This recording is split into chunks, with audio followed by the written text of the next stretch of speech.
नमस्कार दोस्तों। आज हम इस वीडियो में इलेक्ट्रिकल के और कुछ इम्पोर्टेंट ऑब्जेक्टिव क्वेश्चन के बारे में डिटेल में डिस्कशन करेंगे। और अगर आपको वीडियो अच्छा लगता है तो सब्सक्राइब जरूर कीजिएगा। तो देखो आज का पहला क्वेश्चन शुरू करते हैं।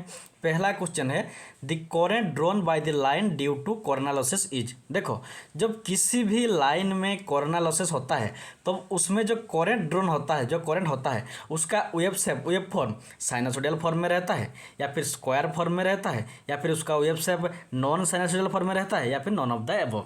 तो इसका आंसर होगा जब किसी भी लाइन में कोरोना लॉसेस होता है तो उसमें जो करंट होता है, जो करंट ड्रॉन होता है उसका वेव शेप नॉन साइनसोडियल फॉर्म में रहता है। ऑप्शन नंबर सी होगा इसका करेक्ट आंसर।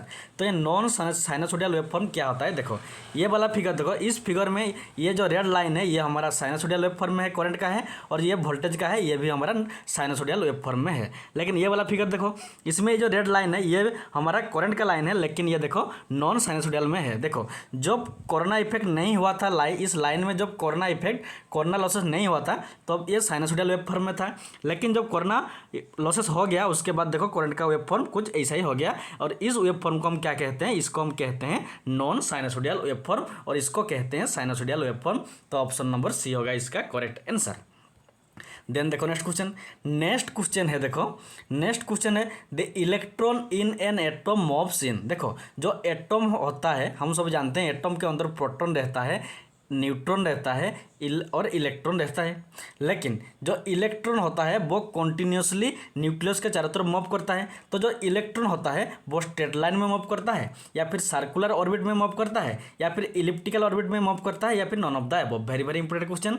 एटम के अंदर जो इलेक्ट्रॉन होता है वो इलिप्टिकल ऑर्बिट में मूव करता है। ऑप्शन नंबर सी होगा इसका करेक्ट आंसर।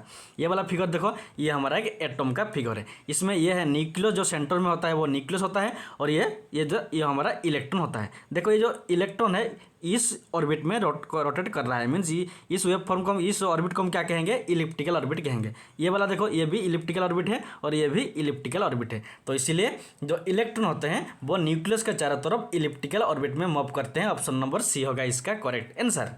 देन देखो नेक्स्ट क्वेश्चन है for improving life steel pole are galvanising is the process of applying layer of. देखो हम सभी जानते हैं जो स्टील होता है उसमें रोस्ट होता है, जिससे क्या होता है ना, वो जो स्टील होता है वो डैमेज हो सकता है। लेकिन इस रोस्ट अगर ये जो स्टील होता है इसमें रोस्ट नहीं होने के लिए हम क्या करते हैं ना, इसको गैल्वानाइजिंग करते हैं। जो गैल्वानाइजिंग प्रोसेस होता है, जो स्टील ये जो वाला फिगर देखो, ये जो स्टील का इलेक्ट्रिक पोल है इसमें अगर रोस्टिंग नहीं होने के लिए हम क्या करते हैं ना, इसको गैल्वानाइजिंग करते हैं। तो गैल्वानाइजिंग करने के लिए स्टील पोल के ऊपर हम इनमें से कौन सा लेयर को अप्लाई करते हैं, पेंट करते हैं या फिर टारकोल को यूज करते हैं या फिर वार्निश को यूज करते हैं या फिर जिंक को यूज करते हैं। तो इसका आंसर होगा जो स्टील का इलेक्ट्रिक पोल होता है, जो स्टील का इलेक्ट्रिक पोल होता है उसको रोस्टिंग से सेफ्टी प्रोवाइड करने के लिए हम उसके ऊपर एक जिंक का लेयर अप्लाई करते हैं, जिसको हम क्या कहते हैं, गैल्वानाइजिंग। तो ऑप्शन नंबर डी होगा इसका करेक्ट आंसर, जिससे क्या होता है और इस स्टील पोल को क्या होता है ना, और रोस्टिंग नहीं होता है इसमें। तो ऑप्शन नंबर डी होगा इसका करेक्ट आंसर। देन देखो नेक्स्ट क्वेश्चन है Britannia joint is used in. देखो जो ब्रिटानिया जॉइंट होता है उसको हम ओवरहेड लाइन में यूज करते हैं या फिर कंडक्ट वायरिंग में यूज करते हैं या फिर अंडरग्राउंड लाइन में यूज करते हैं या फिर पावर वायरिंग में यूज करते हैं। Very very important.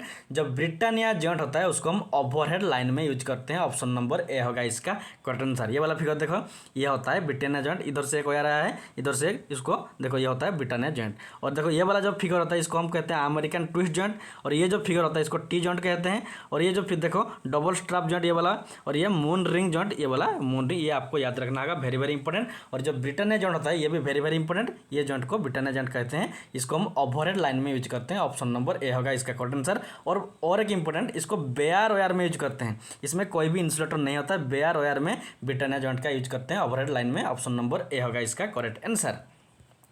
देन देखो नेक्स्ट क्वेश्चन है ash content of coal can be reduced by. देखो जो कोयला होता है, कोल होता है, उसके अंदर बहुत उसके साथ क्या होता है ना, बहुत आस मिलकर रहता है। तो इस आस को कॉल के साथ जो आस रहता है उसको हम रिमूव करने के लिए, कॉल से उसको निकालने के लिए हम इनमें से कौन सा प्रोसेस का यूज करते हैं? स्लो बर्निंग मेथड यूज करते हैं, पल्वराइजिंग यूज करते हैं, या फिर वॉशिंग यूज करते हैं, या फिर mixing with high grade call का ये मेथड यूज करते हैं। तो इसका आंसर होगा कोयले के साथ जो आस का कंटेंट रहता है उसको रिड्यूस करने के लिए, रिमूव करने के लिए हम पल्वराइजिंग मेथड यूज करते हैं। ऑप्शन नंबर सी होगा इसका करेक्ट आंसर। तो देखो ये पल्वराइजिंग क्या होता है? जो पल्वराइजिंग ऑफ कोयले के जो ऑफ कॉल होता है, कोयले के जो हम पल्वराइजिंग करते हैं उसमें क्या करते हैं, इसको डस्ट करते हैं, मीन्स उसको पूरे पाउडर में कन्वर्ट करते हैं पहले। उसके बाद क्या होता है ना, पाउडर में कन्वर्ट होने के बाद कॉल के साथ जो आस था वो निकल जाता है। उसके बाद जो प्योर कोयला रहता है, जो कार्बन रहता है, उसका एफिशिएंट मीन्स उसको कम्बसन करने से उसका एफिशिएंट भी ज़्यादा होता है। तो इसको कहते हैं पल्वराइजिंग। पल्वराइजिंग में पहले हम उसको पाउडर में कन्वर्ट करते हैं, उसके बाद जो आस कंटेंट रहता है वो निकल जाता है, और जो प्योर कोयला होता है वो अलग हो जाता है। तो ऑप्शन नंबर सी होगा इसका करेक्ट आंसर। देन देखो नेक्स्ट क्वेश्चन है, in transmission system a feeder feeds power to. देखो एक ट्रांसमिशन सिस्टम में जो फीडर होता है वो पावर इनमें से किसको फीड करता है? सर्विसमैन को पावर फीड करता है, या फिर डिस्ट्रीब्यूटर को पावर फीड करता है, या फिर जनरेटिंग स्टेशन को पावर फीड करता है, कि या फिर ऑल ऑफ द अबव? तो ट्रांसमिशन सिस्टम में जो फीडर होता है वो डिस्ट्रीब्यूटर को पावर फीड करता है। ऑप्शन नंबर सी होगा इसका करेक्ट आंसर। ये वाला फिगर देखो, इसमें देखो ये जो फीडर है ये डिस्ट्रीब्यूशन सिस्टम है, तो ये फीडर के थ्रू पावर जा रहा है डिस्ट्रीब्यूटर को। तो ऑप्शन नंबर सी होगा इसका करेक्ट आंसर।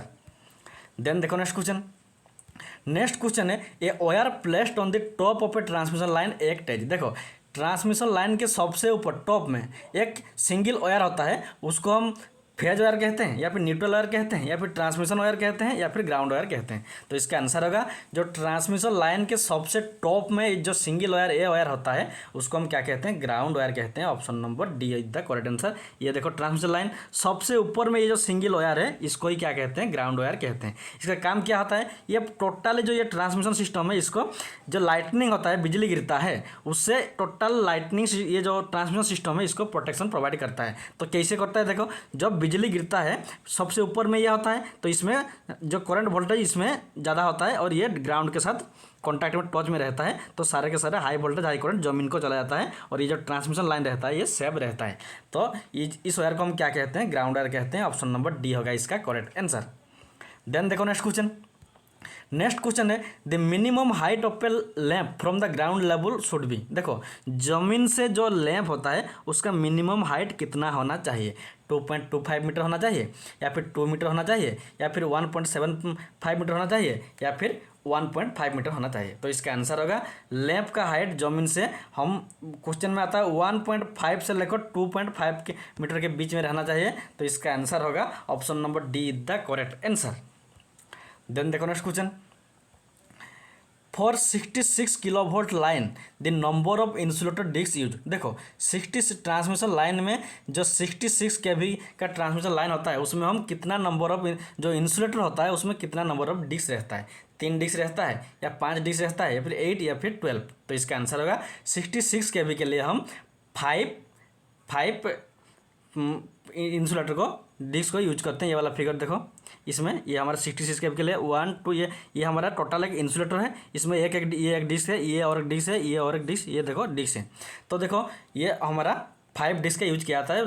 लगभग अगर हम रफली कैलकुलेशन करें तो 11 केवी के लिए एक डिस्क का यूज किया जाता है। तो ये और एक 11 वोल्ट को ज़्यादा मीन्स 1 लिमिट मीन्स 11 के भी लोअर और हायर लिमिट के लिए यूज किया जाता है। तो इसलिए ऑप्शन नंबर बी होगा इसका करेक्ट आंसर।